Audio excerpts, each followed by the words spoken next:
মানুষ ভুল থেকে শিক্ষা গ্রহণ করে। যদি ভুল হয় তাহলে সেখান থেকে নিজেকে সংশোধন করা উচিত। আর সে ভুলটাকে যদি সারা জীবন ভুল ভেবেই বসে থাকেন তাহলে তো হবে না। সেখান থেকে শিক্ষা নিয়ে তারপর নিজেকে সংশোধন করে সামনের দিকে এগিয়ে যেতে হবে। হয়তো প্রথমে ভুল হয়ে গেছে, কিন্তু তারপরের ভুল যেন না হয় সেটাই চিন্তা ভাবনা করতে হবে, আর সেভাবেই কাজ করে যেতে হবে। তাহলেই সফলতার কাছে পৌঁছে যেতে পারবেন।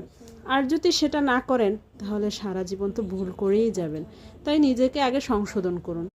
মানুষ ভুল থেকে শিক্ষা গ্রহণ করে।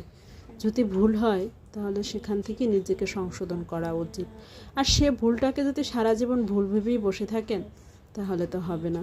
সেখান থেকে শিক্ষা নিয়ে তারপর নিজেকে সংশোধন করে সামনের দিকে এগিয়ে যেতে হবে। হয়তো প্রথমে ভুল হয়ে গেছে, কিন্তু তারপরের ভুল যেন না হয় সেটাই চিন্তা ভাবনা করতে হবে, আর সেভাবেই কাজ করে যেতে হবে। তাহলেই সফলতার কাছে পৌঁছে যেতে পারবেন। আর যদি সেটা না করেন তাহলে সারা জীবন তো ভুল করেই যাবেন। তাই নিজেকে আগে সংশোধন করুন।